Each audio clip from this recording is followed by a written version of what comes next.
Welcome back to Dealmakers Conversations, where we sit down with M&A minded business leaders to talk about how they run their organizations and their thoughts on deal making. In this final segment of the day, we sit down with Paul Stillmank, co-founder and CEO of Seven Summits. Paul will share his experience with one of the largest tech exits over the past decade and discuss why he sold his company to IBM. We think you'll find this enjoyable. Paul, thanks for joining us today. Yeah, welcome. Thanks for having me. Hey, so let's talk about Seven Summits. You had the largest tech exit in the region in quite a while. So how did the deal with IBM come about, and why was it a good time to sell? Yeah, so I think, let me maybe start with some of the timing elements, right? So Seven Summits is coming up on our 12th year, and probably about 4 years into the creation of the company, I made the decision to go into a private equity fund, take some money off the table, and try to organize for a more formal growth in the business. And so we've been in that fund for about 7 years. So there's kind of a natural maturity from a timing perspective to say, when is the right time to move up to the next level? I think what was particularly interesting here relative to this exit is that we made some good choices to set that timing up. So Seven Summits from the beginning of establishing our company decided that we were going to be a very deep specialist at something. And if you remember back when we started the business, social media was literally brand new. Facebook was just showing up. And I saw an opportunity to build a company that would help those social constructs find their way inside companies to help enable partnerships, customer motion, employee engagement. And that set up an opportunity to then build some intellectual property. I spent 10 years in new product development. So this company was kind of a agency meets a consulting company and then has all of this cool intellectual property or software assets. And so that set up an opportunity to grow a great business by staying focused on that mission and purpose. And then we built the company to be significant to large exits like this. And so this is almost by design. The timing had to be now. We had reached a point coming up on 50 million in revenue that to go really big, we needed to get better and larger sponsorship. And so these online community experiences were ready for data analysis and automation, which I'll come back to later. But that was probably more important than anything to me, is that this company was ready for more scale at a speed that you just can't fully do organically without putting some serious investment in, which IBM's prepared to do. So how did you connect with IBM? Yeah, so like any process here, being in private equity, there's a decision to run a process, and then we went and hired a banker. And if you're doing all your LinkedIn research, you'll see that was Guggenheim Securities. And so we ran a process, and we looked at different possible investment scenarios to grow the business. And IBM became part of that process. They, in addition to the fact that we were on the search for the right partner, they actually did an outreach to us. And so our existing process just kind of met them at the right time. You mentioned before that you've been private equity for about 7 years in that portfolio. So since this wasn't your first go around in M&A and that kind of sale, what, if anything, new did you experience with this deal that you had before, especially during COVID? Yeah, so I'll come on to the COVID piece. I would say, first of all, private equity deals can vary, right? Sometimes there's growth investments. Our private equity deal was really focused on establishing ownership, and we kind of had to create our own investment reserve as we grew. This is much different. Investments being made post-sales are being done in Seven Summits by design. And so deal-wise, our scale is much different as well, Dustin. So that attracted kind of a full range of bankers bidding for our business, just the banker piece. And the last time I networked, to my banker through another colleague. So when I got in the private equity fund, I just called a friend of mine who had sold his company and used his banker. This time, you had a whole range of bankers involved. And then our scale and the state of success we had, even considering COVID, led to a more scaled and rigorous sales process, a full range. So you had big strategic companies like IBM, obviously. You had some companies trying to get to North America to establish a presence here. You had others trying to fight their way into the Salesforce ecosystem, and we'd be that part of their strategy. So, and then a lot of these PE-backed strategics, companies who had already taken a private equity, and we were an adjacency to them to build their outcome to get to the next level. And then there were just some top-tier PEs with larger fund motions that and dollars to deploy for investing in us, right? So all of that was not part of my prior M&A experience. To have that range of choices available, quite proud that we garnered that. But the IBM outcome, which we'll talk about, was the exact right one for us, given what they were ready to do and what they're doing as an organization for their future plans. Paul, makes a lot of sense, and it seems like a great match.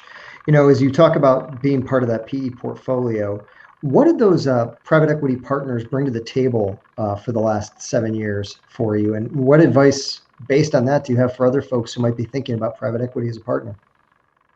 Yeah, so I think, first of all, when I started Seven Summits, I immediately put an advisory board in because someone's got to keep Paul accountable, right? I mean, you probably know I'm an avid outdoorsman. I need a rhythm and a motion to what I'm doing to remain focused. Everybody does. And so when you're really trying to focus on continued growth and outcomes, I'm creating that accountability for my business, who's creating some of that accountability and plan and strategies for me in Seven Summits. And so as I got into the private equity world, part of what became obvious to me is, first of all, these guys were smart. They had done this many times. I did not have that knowledge. And so how we looked at monetizing the company at continuous scale, bringing in board members who had experience, not just as operators, but had been involved in the tech business, had been involved in creating scaled businesses, right? So we had one of our independent board members was really smart about, although he was from a product motion, he was really smart about how to look at our sales strategy and the data that we collected to say, could we actually predict what's going to happen months from now? And it's all data, which I love because I'm a math guy.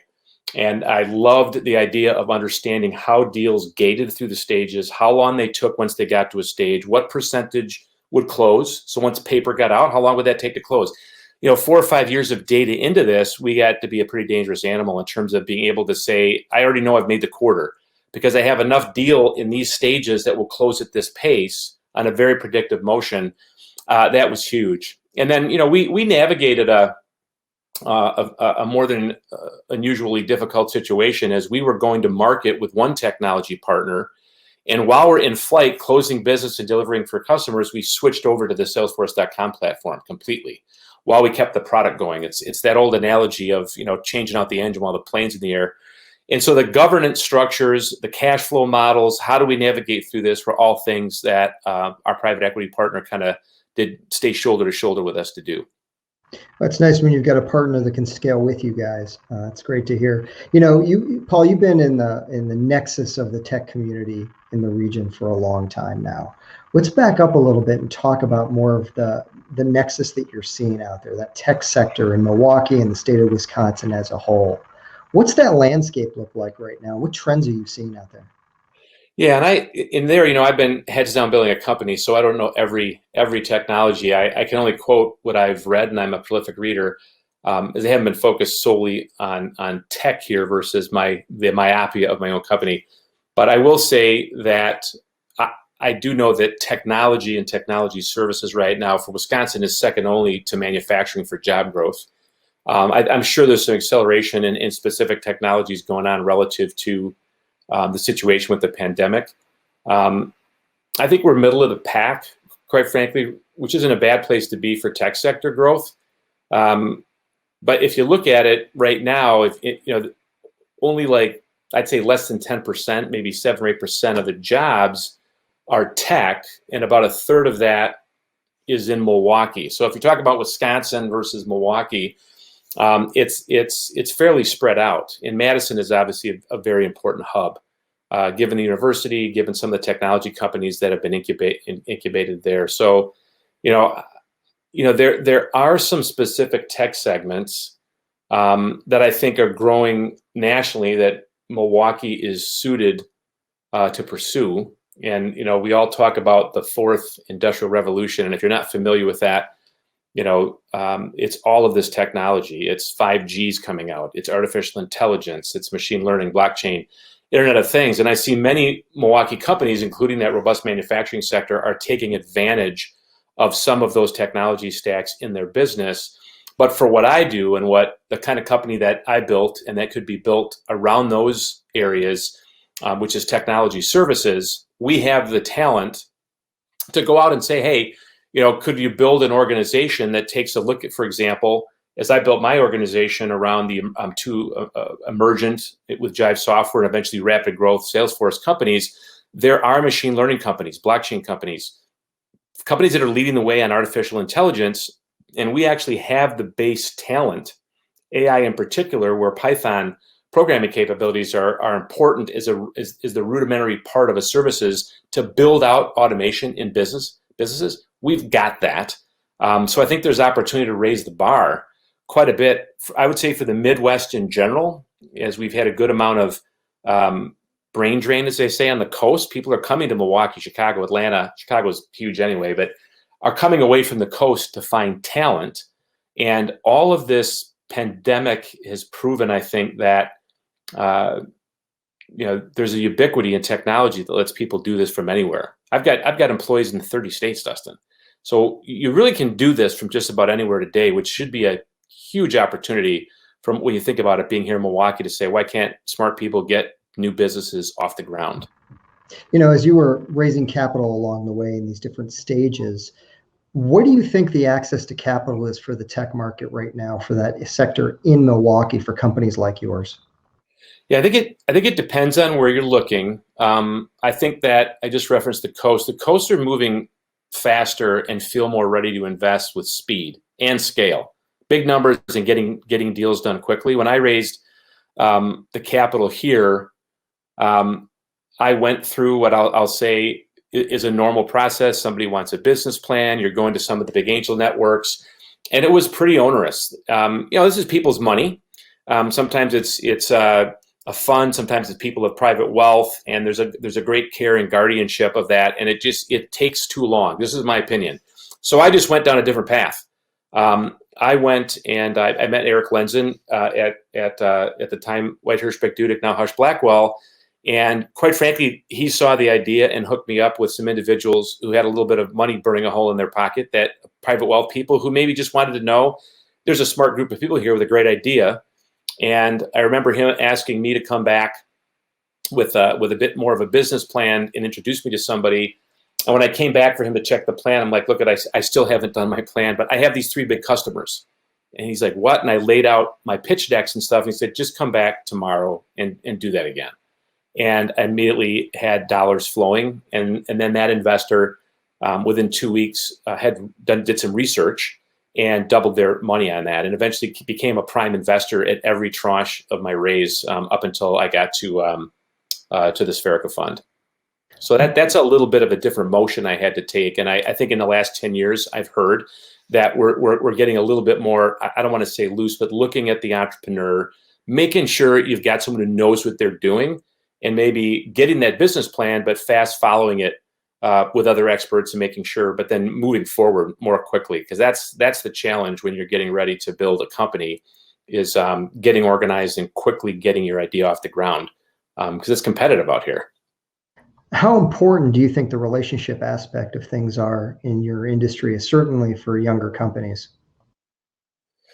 Yeah, so I think the relationship aspect, if by that you're talking to networks, when I think about lessons learned from what I've been up to for tech entrepreneurs, my first point is relationships. You got to surround yourself with experienced advisors. So I already mentioned Eric. I had a colleague who had taken 2 companies public that I worked with when I met him at Rockwell. I met some other local entrepreneurs who were invested in the seed round of 7 Summits, but also were involved in raising money. Tom Schuster was one of those. Bay Reeves Visvani, another Marquette MBA that took a company public. Later, my board members, Rich Trox and Ron Gidwitz. These advisors become critically important, not to just raising money, but to bouncing off ideas, looking at what's possible. Each one of them brings a different perspective. I'm trying to create organizational scale. I need to hire the right people. that's not friends and family, right? It's much less that, although that can be a critical element of your own investment that people are looking to see if you match. But those relationships early on, how did I find Eric? That was through a relationship of someone that I knew at Manpower, who I had also known when I was at Miller, doing work at Miller Coors. Beirut is somebody I just kept in touch with. All of those were networks. So I think, it's critically important as you're building your network to be mindful of what can happen here and keep track and in touch with those individuals, because they all became a part. And when I started the company, I literally inventoried my relationships. That's an asset, and said, who can help me? I had someone in my network who owned a recruitment company. I had someone who owned a company that only rented out CFOs to others, guy in Chicago. Who do you think helped me make sure my books were tight? Who do you think helped get all the recruiters here? They were members of the LLC. So I think that network was a fabric for building a relationship base, building this company from the ground up. Well, that is some great advice. And Paul, I want to thank you for sharing your thoughts on this exit, growing 7 summits, and certainly congratulations on the deal. And I can't wait to see what happens next. All right. Thanks for spending the time today, Dustin. I appreciate it. That was great. Thank you, Paul. Ladies and gentlemen, if you don't know where you're headed next, please visit the My Agenda tab to find your interests. And once again, thank you for joining us for today's Dealmakers Conversations. We hope you enjoy the rest of the conference.